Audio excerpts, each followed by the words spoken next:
Alright. My name is Christopher Amaral.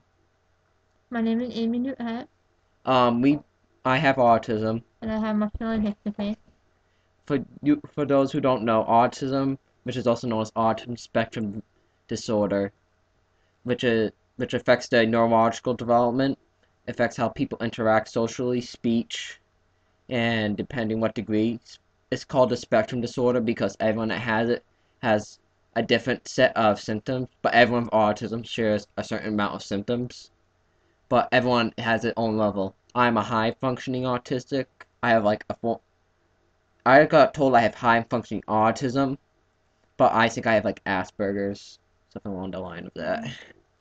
They didn't exactly give me a certain diagnosis. I just know I'm on the autism spectrum. I have been since I was 3 years old. Well, for those who don't know what muscular dystrophy is, um, I can start off saying there's like 46 different kinds. There's, Whoa. yeah, there's a lot. My kind is the rarest kind, actually. Like, a lot of people don't have it. When I was born, I was the second baby to have what I had, the type of muscular dystrophy I had. Second type. Yep, I was the L- second baby in the world. There was recorded. another one. Yeah, The second recorded one. there Yeah. was another one that in Somewhere in Africa. Africa. Well, Yeah. So, but sorry. We always had like we're very outgoing people, yeah, so we have always have to make a little joke. Hope no one takes offense to that. yeah, But it's like how we deal with it. yeah. It's But just um, so basically, muscular dystrophy is a muscle disease, and it breaks down your muscles as you get older. Um, there's honestly nothing you can do about it. besides There's, nothing besides treating the pain yeah, and slowing it down. That's it. yeah, like a lot of people say like, oh, if you work out, you'll get stronger. Actually, if I work out, I get weaker and it breaks down my muscles even more. Because those like in exercise. I'm in a community health program, so I learn about biology. Yeah, Because when you work out, you're using a muscle, and yeah, it'll tear the muscle cells, and how muscles work.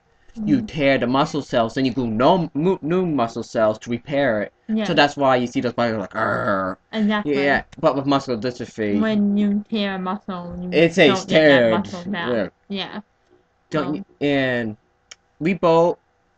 All right, so we'll go what we're saying with what doctors say, then we'll explain how it affects us, our life today. I got diagnosed at 3 years old. Three. For those who haven't noticed yet, I have a speech problem. Actually, we both do, but yeah, I do yeah. too. But we both have speech. I often talk too fast. I mispronounce the THs. Certain words I cannot pronounce. We have when I was diagnosed, I had gotten the measles, mumps, rubella vaccine. A week I'm not saying that's what caused it, but I'm just saying this is what happened around that time. Around that time, after I got the vaccine, a week after, I started acting different. Who knows? It might be just a coincidence, but I'm just saying this is how it was, and this is what some people say the measles, mumps, rubella vaccine had caused that. And when I got a week after, I started acting weird. Eventually, it progressed and progressed. I used to smile a lot before, but then afterwards, I stopped. I was smiling less. I stopped being but sociable.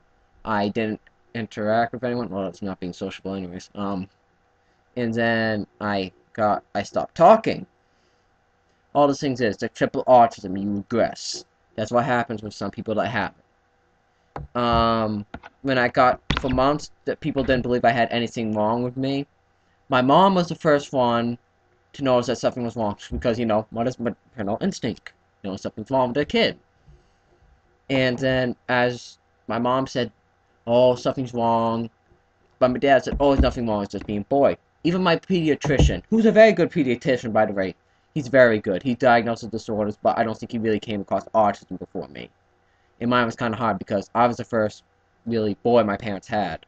My dad had out of the four kids he had. I'm the fourth child. I'm the second child between my mom and my dad. Um, and then when after that they said, "Oh, I'm just being a boy." my mom convinced. I used to bang my head against the wall, have really bad temper tantrums. I can't believe that happens to me today. I'm like the most happy person ever. Right?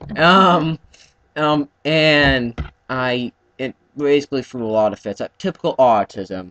See what people looking at you, thinking, why is that kid acting weird?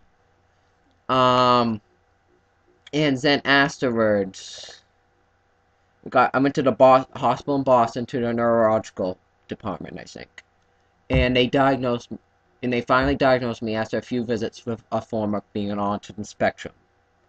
First thing the doctors did, want to put me on a bunch of medications. Bunch of medications. Of course, doctors are pill happy, as many people know. Or in your case, not too often. um, but then after that, I went to my mom parents said no, though. They didn't want me on medication because you often can hear things about those certain type of medications, how people act. One of the medications they want to put me on was Ritalin. I know that. And they want to put me on stuff like ADHD, blah blah blah, a bunch of medications. They said I'd be in a lot of therapy for the rest of my life. And they said I wouldn't be social at all, really at all. I would basically be that really, really awkward person, like people probably make fun of, kind of. I've been bullied my life, but besides that, but from how I act and talk, but I don't. That doesn't really bother me anymore.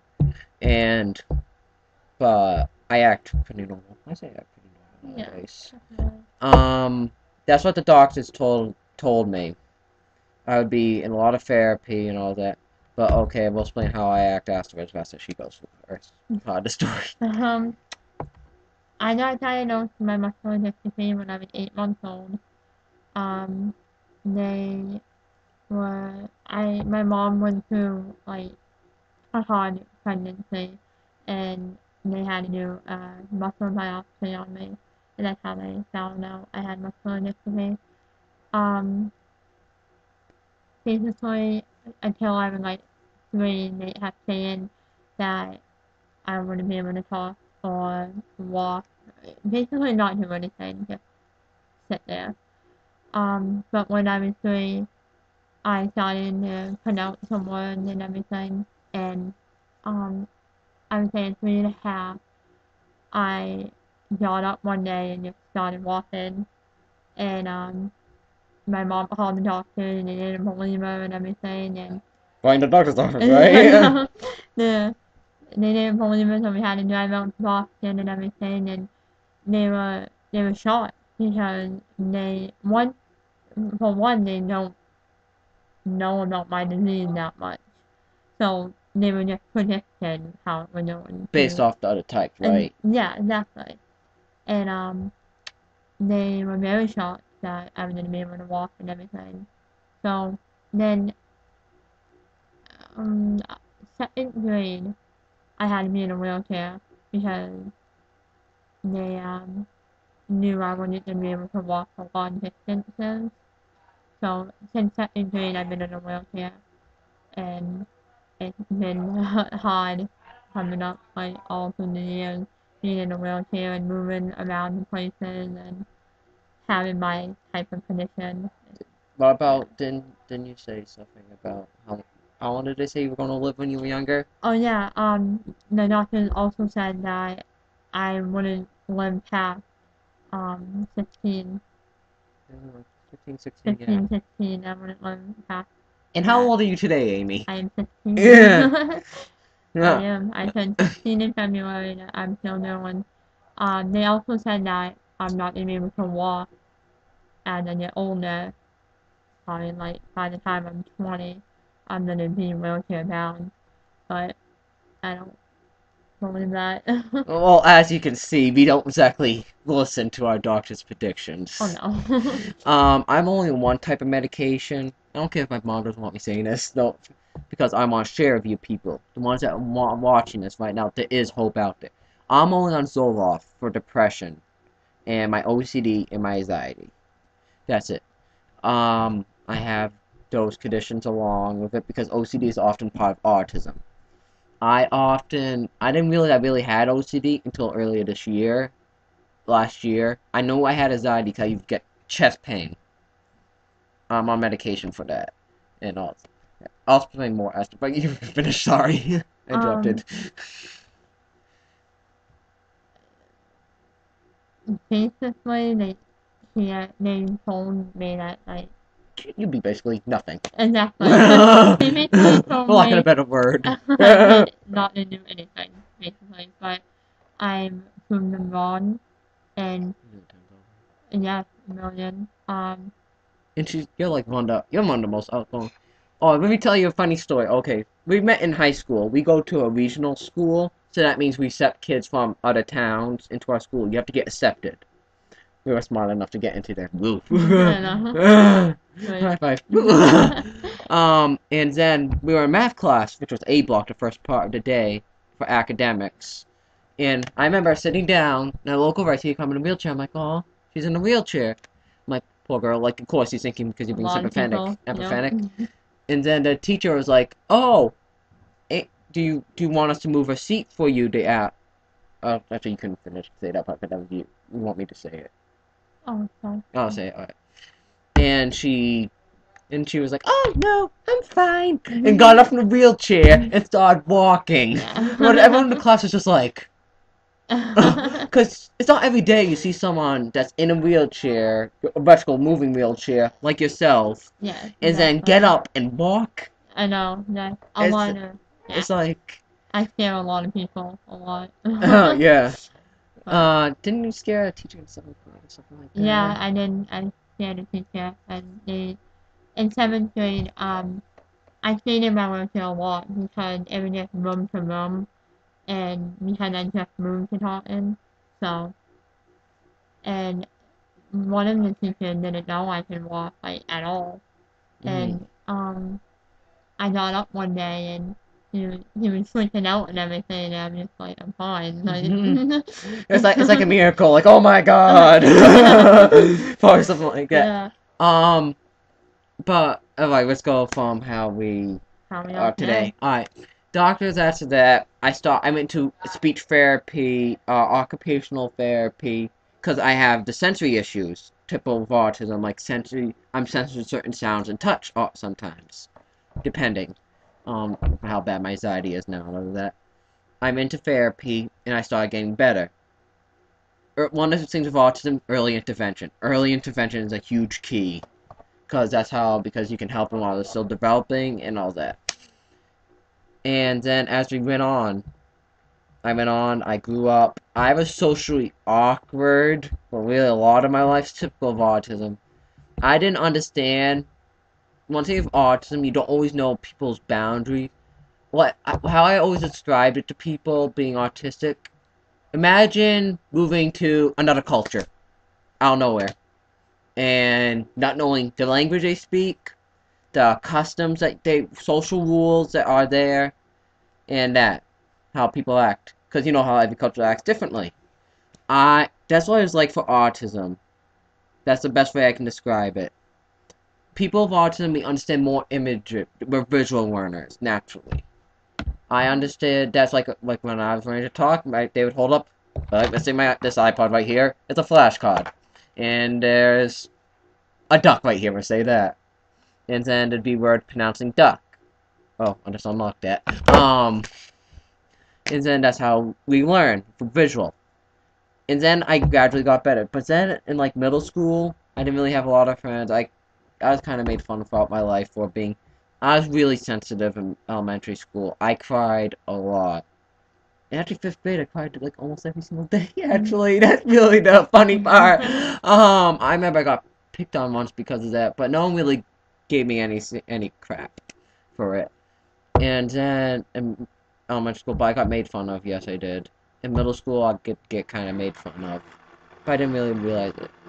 In seventh grade, that's when things started to like click. Everything started to click for me in seventh grade. I don't know how, but everything started to click. I started to understand social. I started getting more friends. People didn't really pick on me too often. Um, and then in eighth grade, I started have more friends, more my own group of friends actually. Mainly girls, but whatever. I think it's because like girls are more understanding when it comes to things like that. Guys aren't really understanding, but I do have guy friends. But I didn't have like many. But I had a lot of friends that were girls, and they were very understanding, very funny.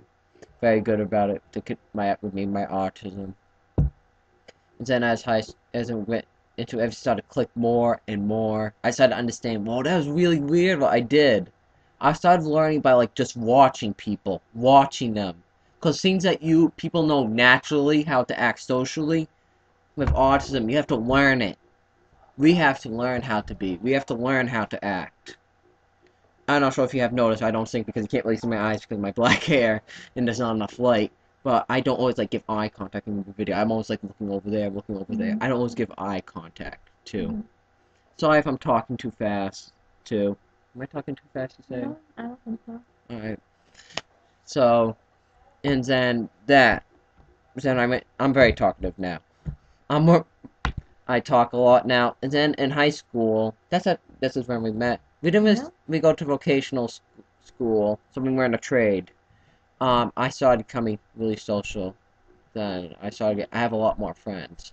I'm not popular or anything, obviously. Yeah. um, people, some people know me. I'm generally fine with people. Everyone, I like people in my shop. I have quite a close friends now. Everyone knows I have autism. No one really judged me for it. But people always Yeah. like, with my sensory issues. Oh, how can you deal with that? Dealing with that on a day-to-day basis. You even asked me that once with the pains thing, cause like this would hurt. That would like hurt to me Mm-hmm. sometimes. Mainly my shoulders, I notice though. Yeah. The shoulders, yeah. That's So like if you touch me like this, that'd hurt. that's the same on my legs. Well, we have a reason why that too. But with me, like that's where I noticed like my sensory issues, but I never said anything. I didn't know that wasn't normal until 2 years ago. That Wow. user, I did not know that until I watched a Temple Grandin movie. I'm like, oh my god, that's how I am. I'm like, it makes sense now. And then, but in high school, I became my friends. We became good. We met in a dental shop for exploratory week. um, That's when we met. We started yeah, talking. when we started talking, Yeah, yeah. and then we were like, oh, in the same math class Yeah. too. And we Mm-hmm. really started talking. I think what draw like drew me to you was you were very like understanding, and we both had Suffering that a makes us different. disorder. It makes us different from other Yeah, people. and we just understand each other, even though it's not the same exact thing. You still understand one another. Yeah, cause bumping. Like I'm not sure if you was like didn't have a lot of fun. I didn't have like any friends in Um, elementary school. Growing up, it was actually pretty hard after fifth grade because I kept moving from town to town, Yeah, and yeah, you every year it seems like. yeah, I move a lot actually, and growing up, my first school because I was in I'm gonna check it. second grade, and I just had my wheelchair, and when you're little, you don't even see the wheelchair basically. So when I was growing up with those friends, they accepted me right away, and I've known them since I was little. It got hard when I moved to a new school, which was a completely different school, completely different, I would say, like, people. They acted a lot different.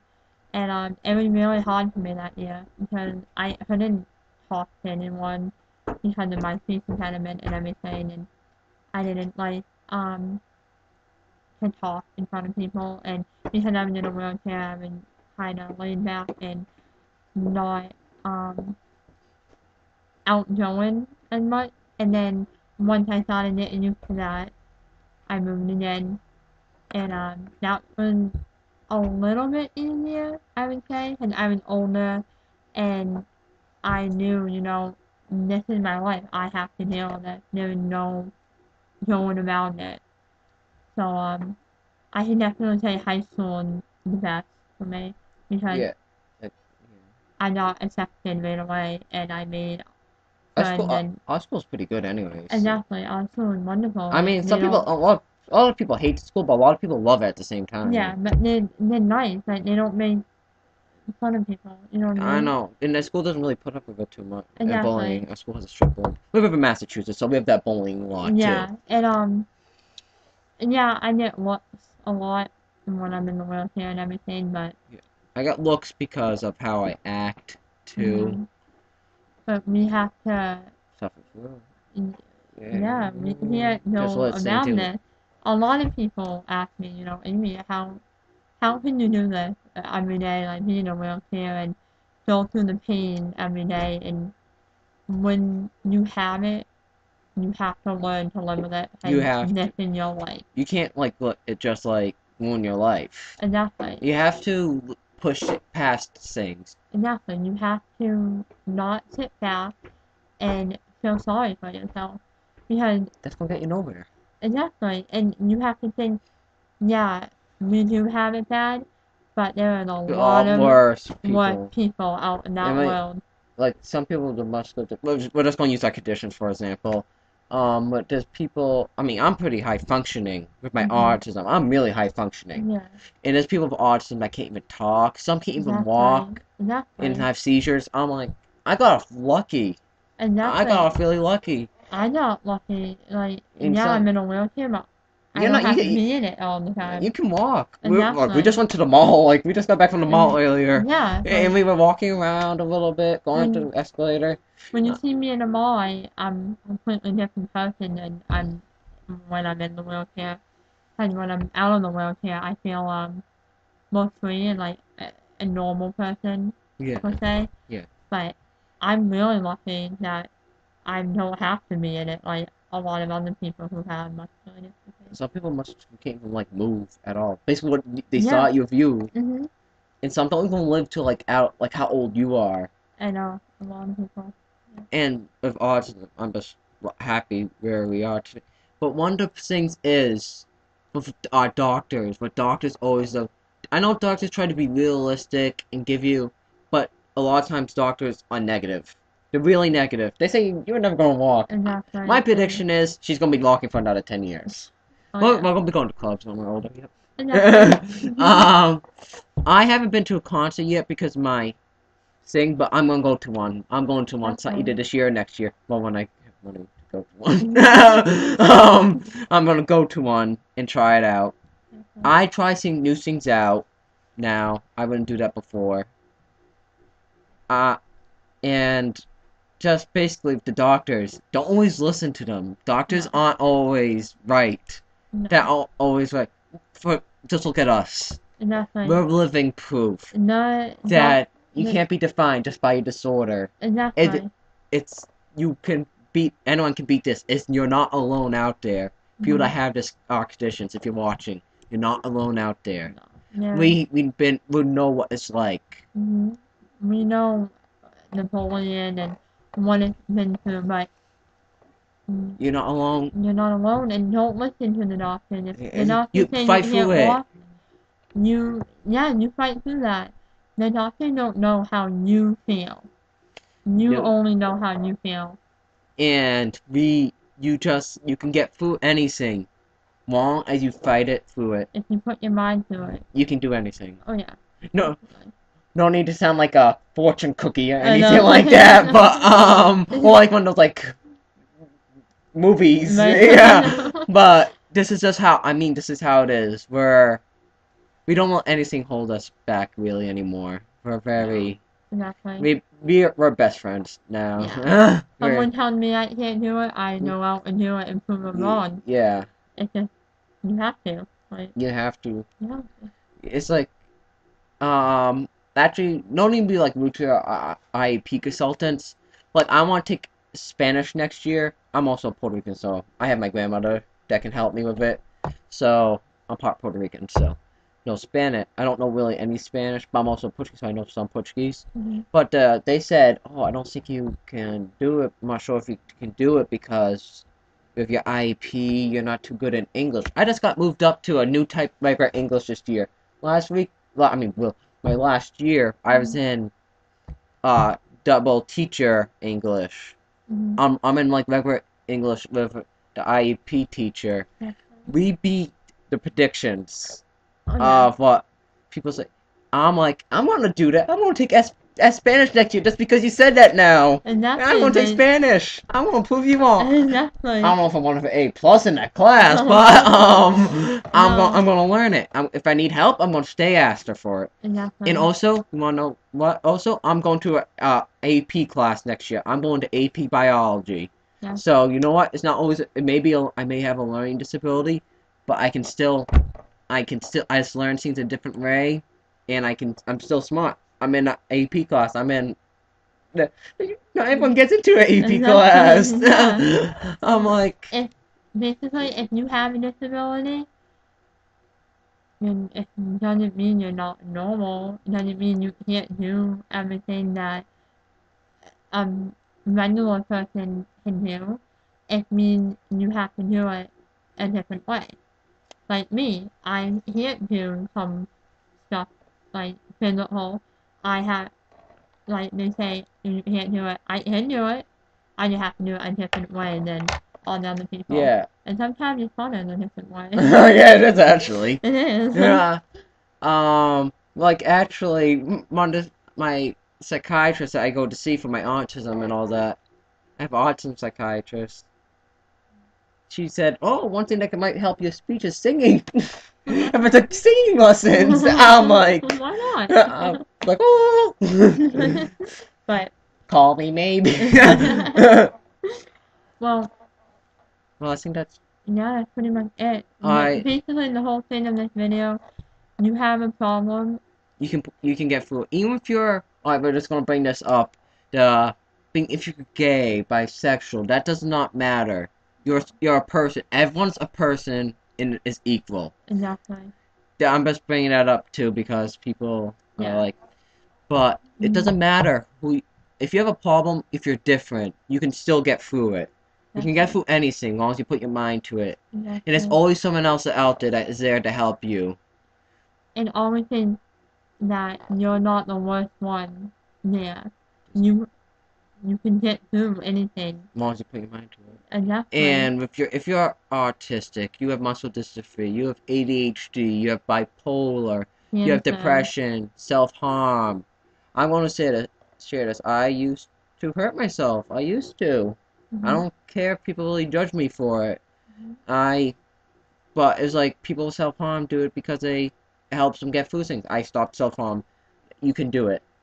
It's Oh yeah. it's you can't let other people. You don't let the single in. You can't let your disorder in. You fight for as long as you just try your best and set your mind to it. You really can anything. Exactly. Uh, Like don't let just what other your people his say. yeah, like when someone said you can't do it, you go out there and you show them you can do it. Cause And then they'll definitely be like, oh wow, yeah, they can do that. look at us now. But we're sophomores at our high school BP, Exactly. and we're loving every second of it. Exactly. Like Our school's really good. One thing that's good if you have like a supportive family. My family has been there through the hard times for this thing. yeah. I know what we know what like they help you so much. The teachers are really good Oh yeah. at helping us at our school. We both have IEPs. They're really good about helping. Yeah. So there's always people there to help you out. Yeah. I know even if you feel alone, You're not. you're not alone. Just remember there's other people out there in the world that are going through Yeah. the same thing that you are. Just don't let it define you. Exactly. I understand it will be hard at some days and Ooh, it'll be I think probably think of giving up, but don't. yeah. Alright, I think it's about time to end this video because I think we've been 20 minutes. Let's I do this. know. Okay. Alright, but remember, You're just not alone. you're not alone. And Never give up. don't let people tell you what you can't do. That's it. Okay. You go out there and you show them Come you can do on. it. Alright, bye. Bye. Hey.